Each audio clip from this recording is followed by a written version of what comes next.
baby Pan. As the merciless apparition of Belmod lifts the child by the hair and says, "Seems I have something of yours, Vegito. How do I turn this thing off, eh?" "Pan! You let go of her now!"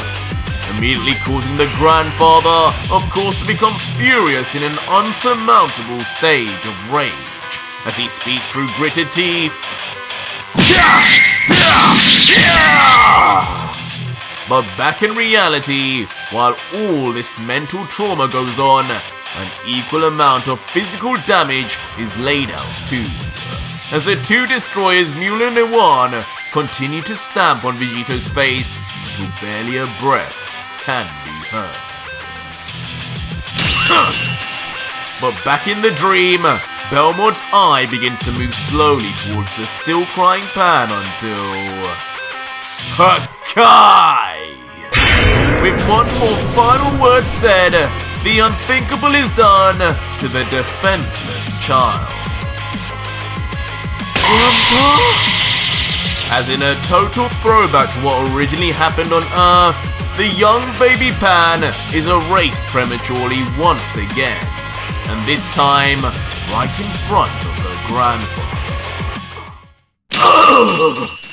And instantly, with this sight now in mind, freshly scorched into his eyes, something snaps finally within the now extremely brittle mental state of Vegito.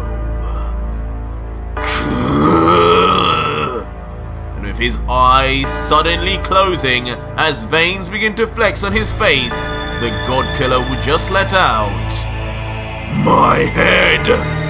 Why is my head hurting? Why are you doing this?" Almost as if finally, Vegito was beginning to sense what was happening in the real world now too.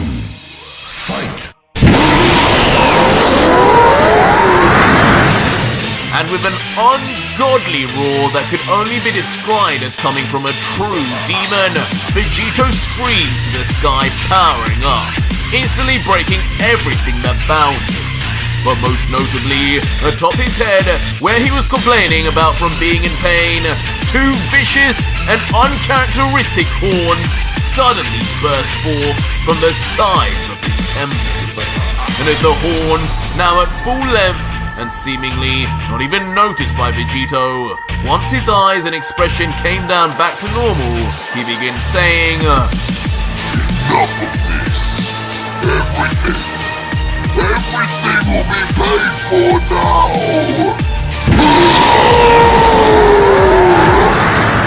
Immediately leading to Vegito once again screaming with a truly beastly roar, as the God Killer raises his head straight up and yells to the heavens as if demanding his escape.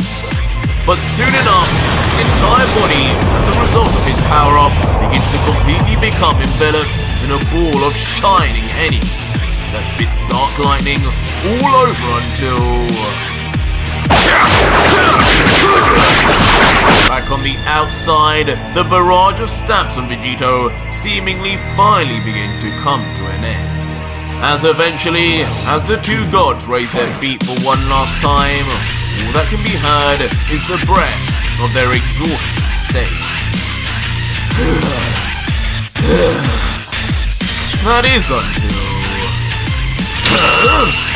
Wait a second. His energy, it's... Out of nowhere, Mule's face is totally lost in a flash of light that can only mean one thing.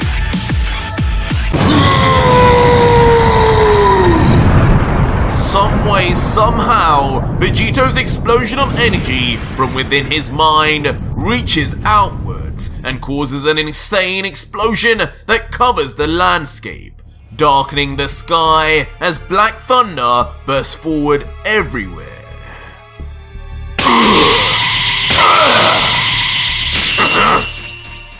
And when we look at the deities that watch on, luckily for them, both Iwan and Mule manage to survive, though thoroughly trying their best to cover and protect themselves as the wind and pressure from Vegito's power even blows off some of their clothing.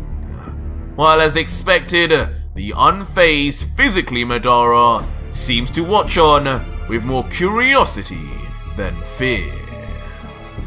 And once the explosion of energy comes to an end, nothing can actually be seen or detected from within the thick clouds of smoke that remain until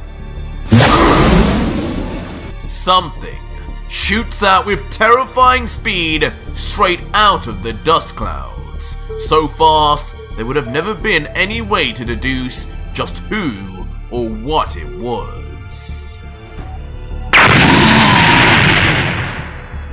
That is until finally a dark creature lands on the ground with a crash, not letting out any words but just beastly grumbles as if the stranger was less human and more animal. Could this really be who we think it is? And when the figure is finally revealed, all we can see is a pitch black beast, horns visible and hair similar to Vegito, but any sense of the humanity seems to be well and truly gone. And up in the air, lifted in his left arm, is none other than the Blade of Destruction, indicating even in this primal state, this dark beast is still ready to kill.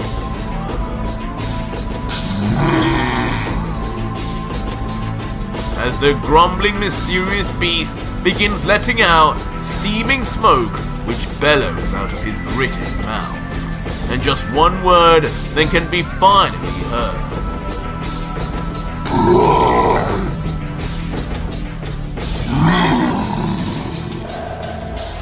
But though that word gave us our biggest clue towards this beast somehow being Vegito, once said, the black beast resorts back to grumbles, staring into the palm of his now clawed hand, marveling at his newfound power, or at least that would be how it seemed. Is that? But now on the ground and more fearful than ever, Mule and Iwan would take notice from a distance. But as we zoom in on Mule, the true state of their fears come to light, as with a trembling voice, Mule would then let out, "What? That can't be the God Killer? Not in a million years! Why does he look like that now? Why does he look like... Oh! Elusive!" As suddenly, a wave of paralyzing shock and terror explodes through